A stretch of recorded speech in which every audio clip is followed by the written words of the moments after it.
Olá, gente, tudo bem? Eu sou o professor Hugo Matias e gostaria de convidar você para a nossa turma virtual. Vamos lá?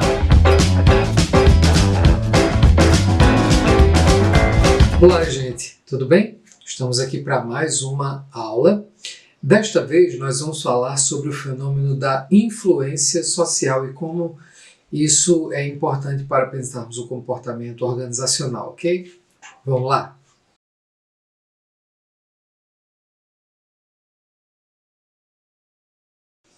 Gente, olha só. Agora a gente está entrando numa fase em que a gente vai entender o comportamento organizacional a partir da perspectiva dos grupos. Tá? E o primeiro dos fenômenos que a gente vai avaliar relacionado a isso é a influência social. Eu gostaria que vocês dessem uma olhada nas imagens que eu estou mostrando agora. Essas são imagens que nos falam um pouco acerca do que é a influência social. O fato de que o nosso comportamento vai acabar assumindo a forma do comportamento das pessoas ao nosso redor. Ou seja, ele vai se conformar. O primeiro aspecto da influência social, talvez o mais proeminente, é aquele que nós chamamos de conformismo. Ao longo da história, por exemplo, dos estudos em psicologia e psicologia social sobre o conformismo, a conformidade social, isso foi sendo estudado de várias maneiras, por vários paradigmas diferentes. Um primeiro paradigma que a gente pode mencionar é aquele estudado por um psicólogo chamado Mustafa Sherif. Ele concebeu um experimento para fazer com as pessoas que consistia no seguinte: ele levava alguém para uma sala que era uniformemente escura e nessa sala havia apenas um único ponto luminoso, que ficava mais ou menos a 5 metros de distância da pessoa que iria participar do experimento. A tarefa dessa pessoa era estimar o deslocamento desse ponto luminoso, o tamanho do deslocamento. Só que, na verdade, não havia deslocamento nenhum. Isso era uma ilusão causada pelo chamado efeito autocinético, diz respeito ao fato de que os nossos olhos ficam se movendo e numa sala sem nenhuma outra referência, a gente tem a impressão de que o ponto é que está se movendo. Os resultados desse experimento foram os seguintes: as pessoas começavam a dar estimativas que a partir de um certo momento se tornavam consistentes. Ele chamou isso de efeito auto-organizador. O interessante é que ele fez o mesmo teste com as pessoas em grupos, na mesma sala, com o mesmo tipo de estímulo, que era ambíguo, em condições semelhantes. Os indivíduos eles começavam a fazer estimativas, um em sequência ao outro. Primeiro um, depois outro, depois outro. As estimativas iniciais elas eram divergentes. Só que com o tempo, as estimativas começavam a convergir. Ou seja, antes a gente tinha observado o efeito auto-organizador, agora o que nós vemos é que o grupo está tendo um efeito sobre cada indivíduo de maneira a organizar a sua percepção. Algumas observações importantes é que, como eu já mencionei, esse estímulo ali no experimento é ambíguo. A informação provinda do grupo serve para que cada indivíduo organize a sua percepção de maneira que ele aceita essa informação e aceita privadamente. O fato é que o mundo social ele é ambíguo e ele é muito mal definido em muitos momentos. De modo que essa influência social é uma influência pela qual nós sofremos o efeito da informação que nos chega por meio dos grupos. Em situações ambíguas, as pessoas não conseguem discernir sempre e com facilidade o sentido da realidade. Elas não sabem como reagir a cada uma dessas situações ambíguas e por isso elas se deixam orientar pelas pessoas dos grupos de que elas fazem parte. Às vezes são só pessoas que estão ao redor. Isso é mais interessante em situações em que as pessoas experimentam crise, quando as pessoas, por exemplo, se sentem ameaçadas por um perigo iminente. Veja essa figurinha aqui engraçadinha, Ela mostra justamente isso. Quando as pessoas não dispõem de muito tempo para pensar, elas têm que reagir rapidamente, com prontidão, elas acabam aceitando o que parece a orientação de uma outra pessoa mesmo que desconhecida. Outra situação é quando nós aceitamos a informação para situações ambíguas, principalmente, de um especialista. A perícia de alguém se torna valiosa em vários momentos e é capaz de guiar até mesmo um grupo. Um outro paradigma no estudo da conformidade social foi elaborado por um outro psicólogo social chamado Solomon Asch. Ele estabeleceu esse paradigma por meio de um outro experimento.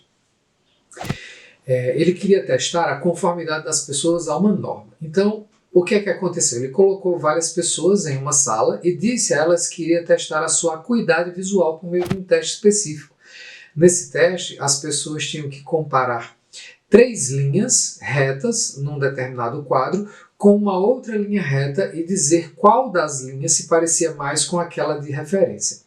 Então ele colocava várias pessoas nessa sala, dentre as quais apenas uma era um sujeito crítico, ou seja, aquele que iria participar sem saber o que estava acontecendo. Né? De 6 pessoas. Os outros 5 eram comparsas do experimentador. O que acontece é que cada um dos comparsas dava respostas erradas, mas consistentes. Todos eles davam uma resposta errada. A expectativa era de que o sujeito crítico, embora visse que a resposta era errada, seguiria a resposta dos demais como uma norma, sendo, portanto, influenciado pelos demais.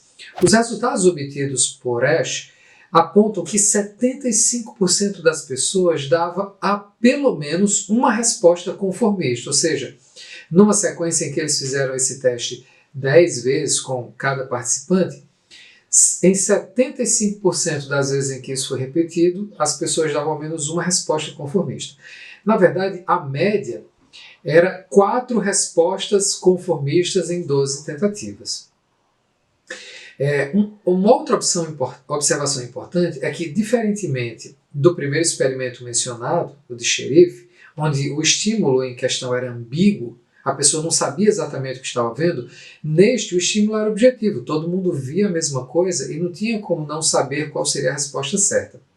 Então a norma vinha do grupo, ela tinha aquiescência pública, ou seja, a pessoa declarava diante dos outros, né, o que parecia ser uma resposta compatível à dos outros. Mas quando Asch perguntava privadamente, sem estar na presença dos outros, muitas vezes as pessoas confessavam que sabiam que aquela era a resposta errada e mesmo assim endossavam essa resposta para não se sentirem diferentes ou contra o grupo.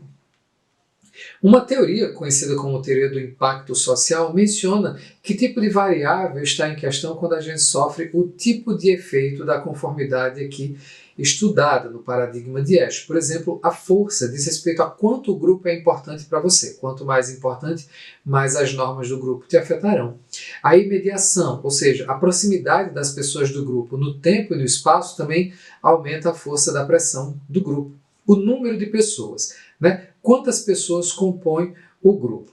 Então, a partir de 3 pessoas, o grupo já começa a exercer um efeito sobre você. Só que é até um certo ponto. A partir de um número não faz mais diferença você continuar aumentando o grupo sobre a capacidade do grupo de influenciar você.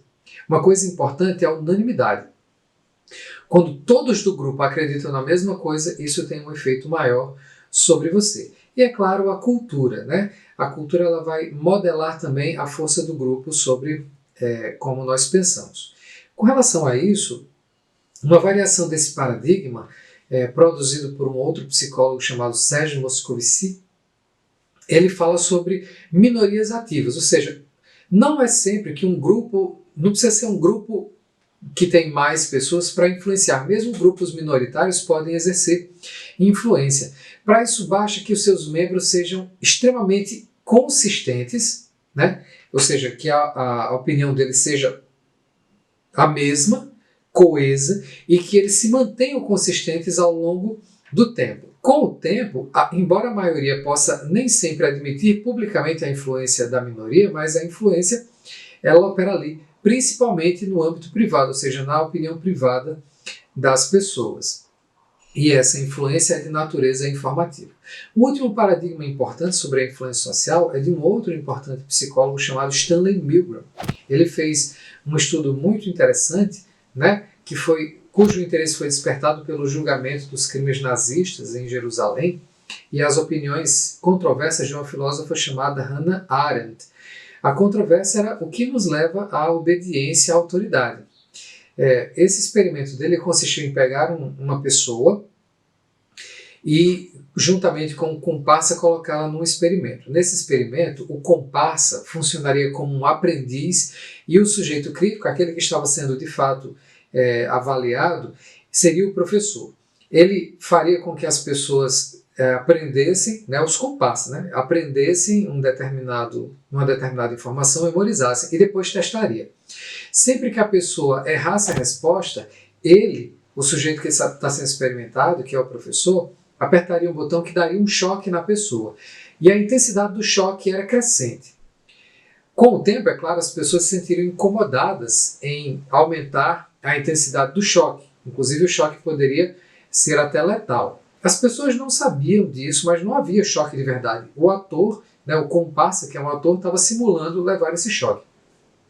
O que queria se saber é se a pessoa daria mesmo o choque, por ordem do experimentador, do cientista.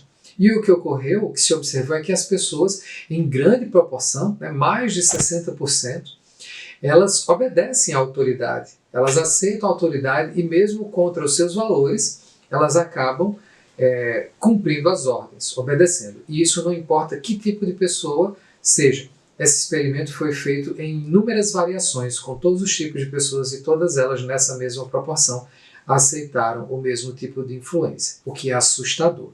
Mas isso nos dá uma dimensão do poder de influência social dos grupos sobre nós mesmos. Eu espero que vocês tenham entendido tudo, espero que tenham achado a aula interessante. Não esqueçam de deixar o like. Gente, e até mais. Valeu!